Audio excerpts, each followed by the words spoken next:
इंसानियत शर्मसार, हैवानियत की सारी हदें पार। शादी के कार्ड पर नाम नहीं छपा,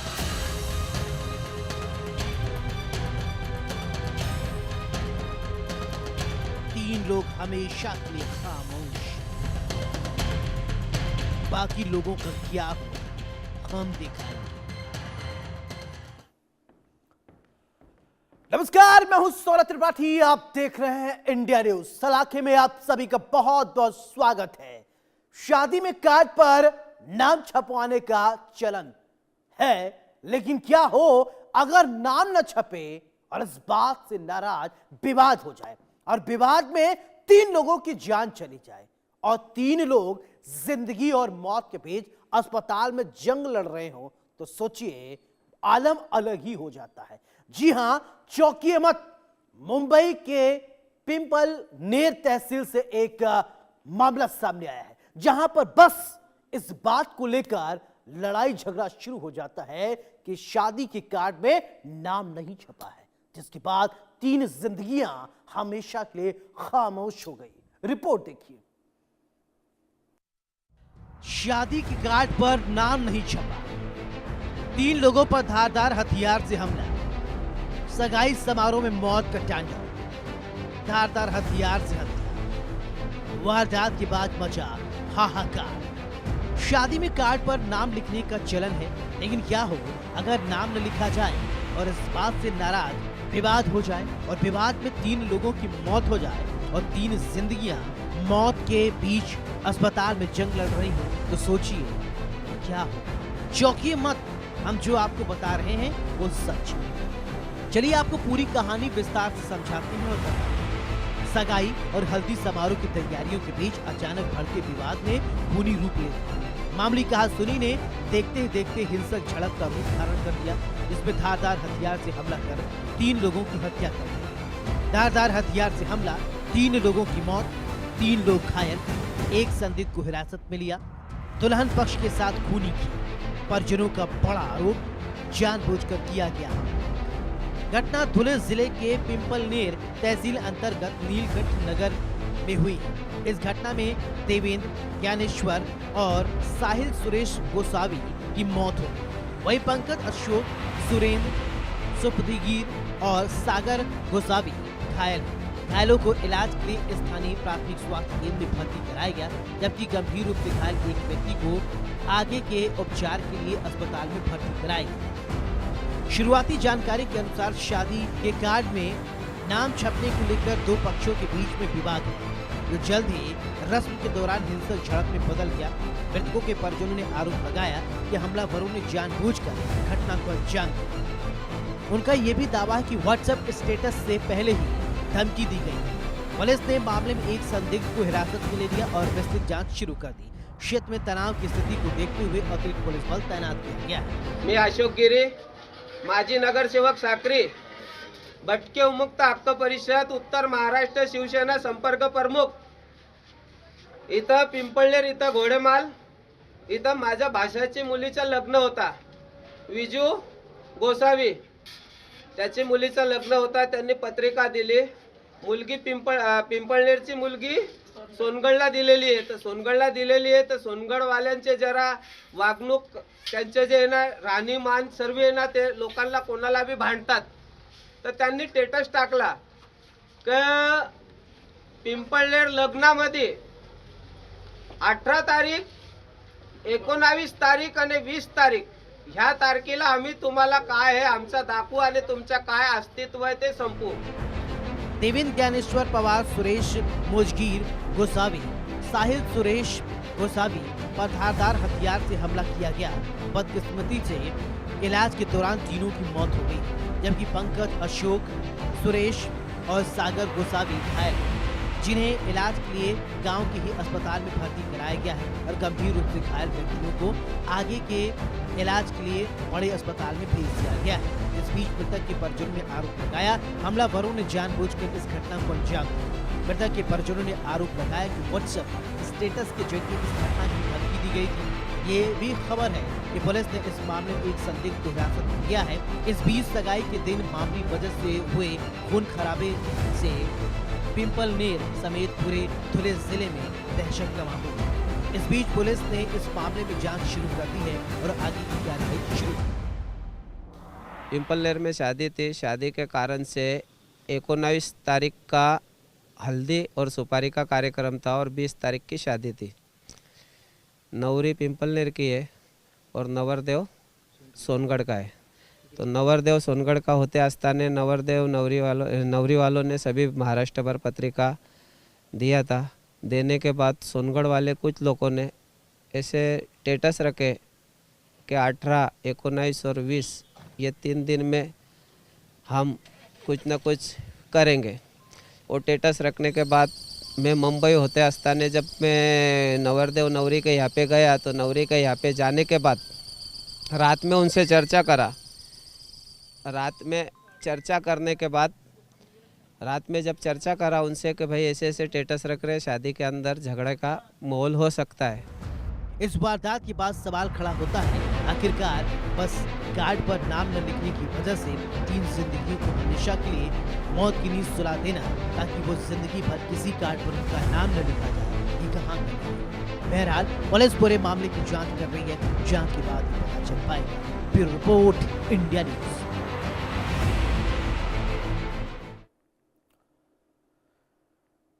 हाईटेक सिटी गुरुग्राम, जहां हैवानियत की सारी हदें पार कर दी गई, जहां पर एक मासूम बच्ची के साथ ऐसी दरिंदगी की गई जिसके बारे में सुनकर आपकी रूह कांप जाएगी। गुरुग्राम में महज 3 साल की बच्ची का पहले अपहरण किया जाता है, घर से 4 किलोमीटर दूर लेकर दरिंदा जाता है, फिर बच्ची के साथ हैवानियत की सारी हदें पार कर देता है। जब इससे भी उसका मन नहीं भरा तो बच्ची की हत्या कर दी। हत्या करने के बाद शव को वहीं दफना दिया। रिपोर्ट देखिए। वो अभी तो सिर्फ 3 साल की ही तो थी। न दुनियादारी की समझ, न किसी से लेना देना। वो रोई होगी, वो चिल्लाई होगी, वो तड़पी होगी, लेकिन दरिंदे को रहम न आई। इंसानियत शर्मसार, हैवानियत की सारी हदें पार। 3 साल की मासूम के साथ रेप, फिर हत्या। एक 3 साल की मासूम बच्ची जिसे दुनियादारी से कुछ भी लेना देना नहीं होता।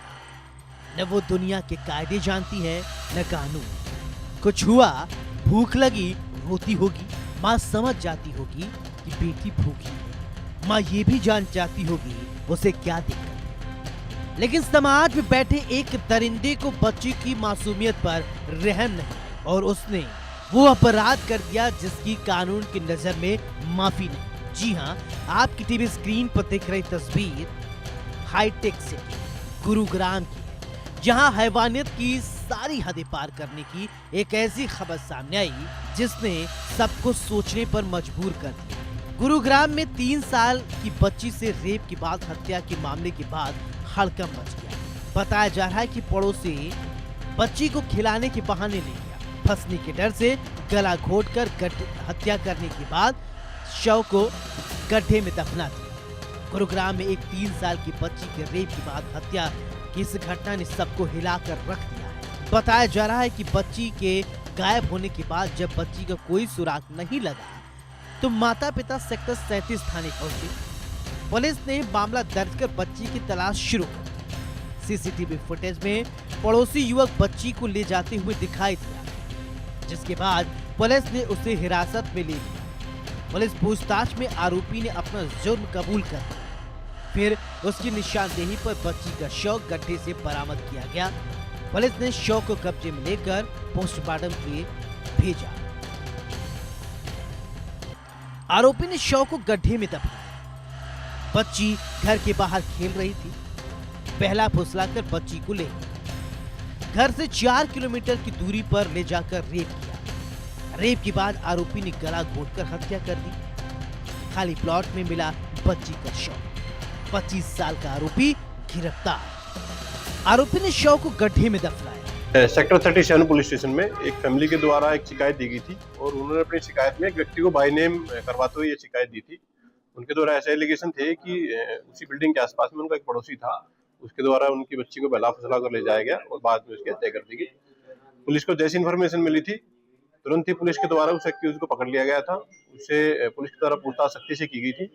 उसकी निशानदेही के पर जो डेड बॉडी उसके द्वारा छुपाई गई थी वो पुलिस के द्वारा रिकवर कर ली गई है।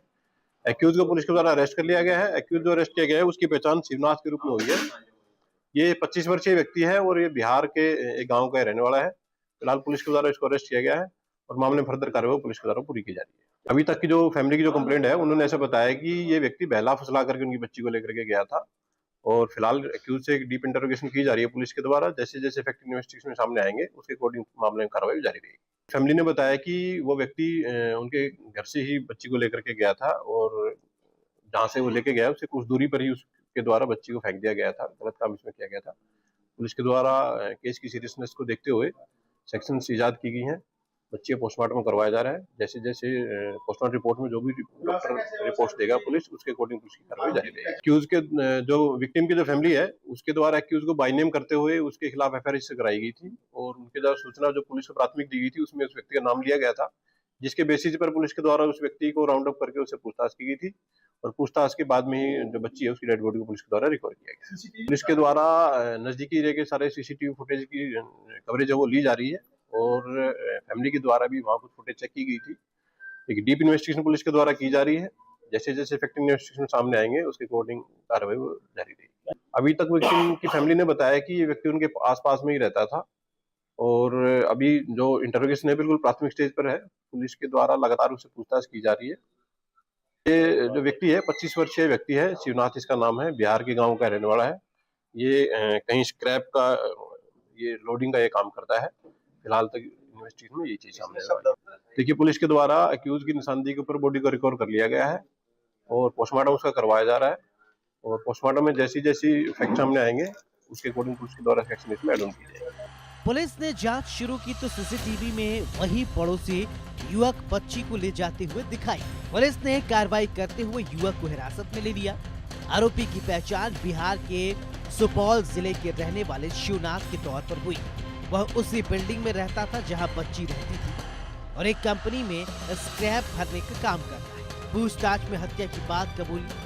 पुलिस ने शिवनाथ से सख्ती से पूछताछ की तो उसने बताया कि वो बच्ची को 4 किलोमीटर दूर एक सुनसान जगह ले गया और उसके साथ दुष्कर्म किया। उसे डर था कि बच्ची उसके बारे में सभी को बता दे, इसलिए उसने गला दबाकर उसकी हत्या की और वहीं गड्ढा खोदकर बच्ची को दफना दिया। इसके बाद वह घर चला गया। पुलिस ने बताया कि आरोपी अक्सर बच्ची को अपने साथ खिलाने ले जाया करता। गुरुवार को भी वह बच्ची को खिलाने के बहाने ले गया। पूछताछ के बाद पुलिस ने आरोपी को रात 2 बजे मौके पर लेकर गई और उसकी निशानदेही पर शव को गड्ढे से बाहर निकलवाया गया। इसके बाद शव को पोस्टमार्टम के लिए भेजकर तफ्तीश शुरू कर दी गई। इस घटना के बाद कई सवाल खड़े होते हैं। एक मासूम जिसे दुनियादारी की कोई जानकारी नहीं, उसके साथ इतनी बड़ी हैवानियत। अब देखने वाली बात होगी पुलिस आरोपी पर क्या कुछ करेगी।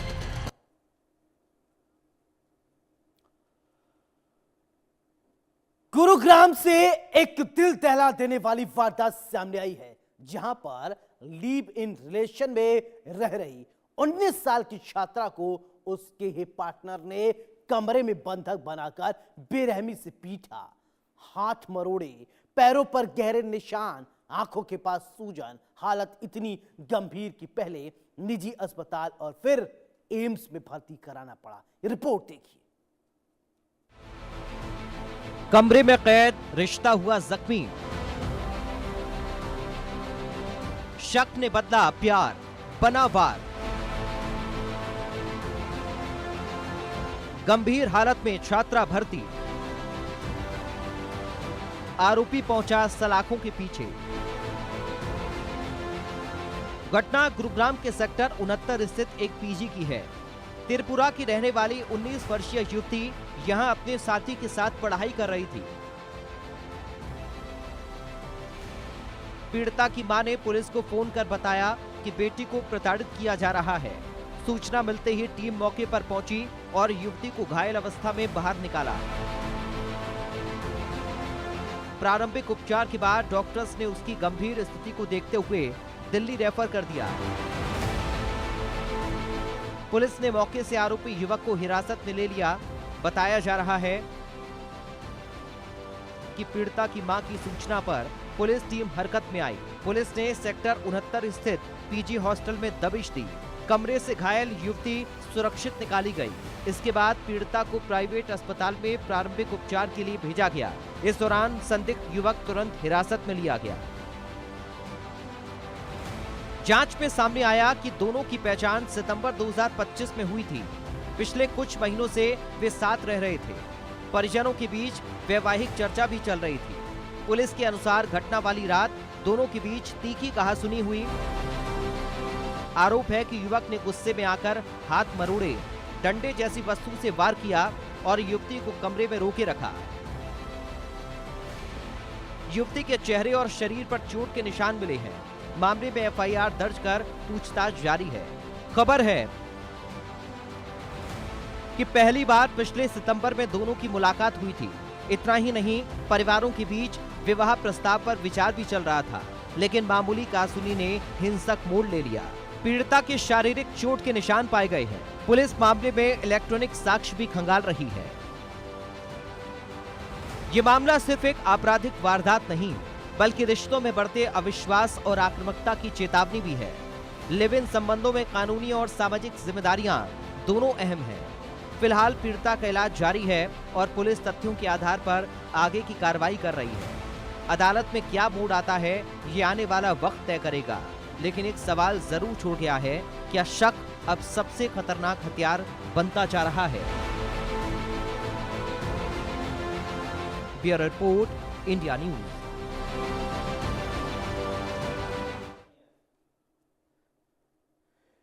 यूपी के कासगंज में नवविवाहिता की हत्या मामले में पुलिस ने सनसनीखेज खुलासा किया है। पत्नी का हत्यारा कोई और नहीं बल्कि उसी का पति निकला। इस पूरे खुलासे के बाद परिजनों में कोहराम मच गया। पूरे इलाके में सन्नाटा पसर गया। हर कोई हैरान है और जुबान पर एक ही सवाल, आखिर कोई पति इतनी निर्ममता से अपनी पत्नी को मौत के घाट उतारता है क्या? यह रिपोर्ट देखिए।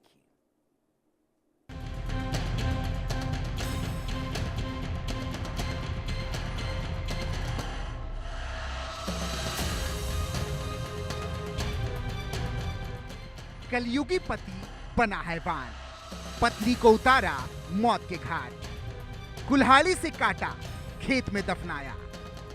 पुलिस ने किया सनसनीखेज खुलासा। यूपी के कासगंज में नवविवाहिता की हत्या मामले में पुलिस ने सनसनीखेज खुलासा किया है। पत्नी का हत्यारा कोई और नहीं बल्कि उसका पति ही निकला। इस पूरे खुलासे के बाद परिजनों में कोहराम मच गया और पूरे इलाके में सन्नाटा पसरा है। हर कोई हैरान है और जुबान पर एक ही सवाल है कि आखिर कोई पति इतना निर्मम कैसे हो सकता है। अब इस हत्याकांड की पूरी गुत्थी को समझने के लिए इसके तह तक जाना होगा। मिली जानकारी के अनुसार कलयुगी पति ने पत्नी प्रियंका को कुल्हाड़ी से काटकर निर्मम हत्या कर दी। घटना का कारण पत्नी का सोशल मीडिया पर किसी पुराने मित्र से बात करना बताया जा रहा है। पत्नी का किसी गैर मर्द से बात करना पति को इतना नागवार गुजरा कि उसने हत्या की पूरी पटकथा रच डाली और पत्नी की निर्मम हत्या कर दी। पूरी घटना जनपद कासगंज की थाना सिकंदरपुर वैश्य क्षेत्र के गांव गंगपुर की है, जहां 14 दिसंबर 2024 को मृतक नवविवाहिता प्रियंका की शादी रविंद्र से हुई थी। दोनों के शुरुआती दिनों में आपस में अच्छे संबंध थे, लेकिन फिर वो काली रात आई जिस दिन आरोपी पति ने पत्नी को सोशल मीडिया पर किसी अन्य युवक से बात करते हुए देख लिया। इससे नाराज होकर आरोपी ने पत्नी की कुल्हाड़ी से हत्या कर दी और शव को अपने खेत में दफना दिया। कुछ महीनों तक प्रियंका के परिवार को उसकी कोई जानकारी नहीं मिली। आरोपी का भाई राजेश परिवार को गुमराह करता रहा कि प्रियंका और रविंद्र दूसरे प्रदेश में नौकरी करने चले गए। लगातार पूछताछ और दबाव डालने के बाद पुलिस को शक हुआ। पुलिस ने आरोपी पति को हिरासत में लेकर कड़ी पूछताछ की और अंततः आरोपी ने हत्या की बात कबूल करते हुए बताया कि पत्नी का किसी अन्य युवक से सोशल मीडिया पर संपर्क होना हत्या का कारण था। कल 18 फरवरी को श्रीमती सोमवती मृतका की मां, जो थाना कायमगंज फर्रुखाबाद की रहने वाली है, उनके द्वारा थाना सिकंदरपुर वेस्ट में प्रार्थना पत्र दिया गया, जिसमें उन्होंने बताया कि उन्होंने अपनी बेटी मृतका प्रियंका की शादी 14 दिसंबर 2024 को रामेंद्र नामक व्यक्ति से की थी, जो सिकंदरपुर वेस्ट थाना का रहने वाला है। और शादी के बाद से ही उसके ससुराल जब उसके साथ दहेज के लिए प्रताड़ना करते थे। और एक दिन 14 अप्रैल 2025 को मृतका के जेठ राजेश ने सोमवती को फोन किया कि उसकी बेटी और जो दामाद है रामेंद्र, ये काम के सिलसिले में किसी दूसरे राज्य में चले गए। फिर कई दिनों तक मृतका अपनी माँ को फोन से बात नहीं होती सोमवती से। सोमवती उसको कई महीनों तक अपने रिश्तेदारियों में या यहाँ वहाँ उसकी खोजबीन करती है। फिलहाल पुलिस ने आरोपी पति को गिरफ्तार कर मामले की पूरी जांच शुरू कर दी है। पोस्टमार्टम रिपोर्ट और अन्य सबूतों के आधार पर सभी दोषियों के खिलाफ कानूनी कार्रवाई की जाएगी। फिलहाल परिवार ने न्याय की मांग की है और पुलिस से उम्मीद जताई है कि जल्द ही मामले का निष्पक्ष समाधान होगा। कई महीनों तक बातचीत न होने पे या कोई खोज खबर न लगने पे उसको शक होता है, और उस शक के बिना पे वो एक प्रार्थना पत्र देती है कि ससुराल वालों ने उसकी बेटी को कहीं गायब कर दिया है, और उसे शक भी है कि उसको साथ कोई अनहोनी घटना न हुई। इस प्रार्थना पत्र पे तत्काल मुकदमा पंजीकृत किया जाता है और थाने की टीम के द्वारा तत्काल कार्रवाई करते हुए मृतका के पति रविंद्र को नंगेरी सनोड़ी से गिरफ्तार किया जाता है। जब पूछताछ उसके पति से पूछताछ की जाती है तो उसके द्वारा ये कबूलनामा किया जाता है कि उसने अपनी पत्नी की हत्या कर दी है और उसका शव एक खेत में गाड़ दिया है। उसके निशानदेही पे उस खेत से शव को बरामद किया जाता है और निशानदेही पे जो आला कत्ल जो कुल्हाड़ी से उसने मारा था उसी के घर से बरामद किया जाता है। पूछताछ में उसने बताया कि उसने अपनी पत्नी को इसलिए मारा कि एक रात उसने देखा कि सोशल मीडिया पे वो अपने पुराने मित्र से बात कर रही थी, जिस बात को लेके उनसे झगड़ा हुआ और उसी बात पे उसने उसको मार डाला। कौन लोग शामिल? जो तहरीर जो दी है उन्होंने उस तहरीर के आधार पे 9 लोगों पर मुकदमा लिखा गया है और अग्रिम विधिक कार्रवाई की जा रही है। बताया जाता है ये जो लड़का है ये उसका भाई वगैरह पहले से क्रिमिनल है, पहले भी कोई हत्या हुई है, जैसे कोई जानकारी मिली है? इस घर में जो और लोग हैं उनके क्रिमिनल हिस्ट्री की जानकारी की जा रही है और अग्रिम कार्रवाई उसी के अनुसार की जा रही है। प्रियंका की मां और भाई ने आरोपी पति और उसके परिजनों पर दहेज और हत्या का आरोप भी लगाया। उन्होंने कुल 9 लोग। सलाखे में मेरे साथ फिलहाल इतना ही। नमस्कार।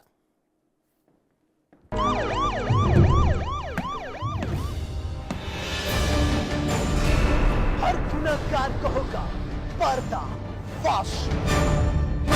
डर के साए में अपराधी गोलियों की तड़तड़ाहट से डर और दहशत। दादी के हाथों का जादू और खुशबू से महकता घर MDH गरम मसाला।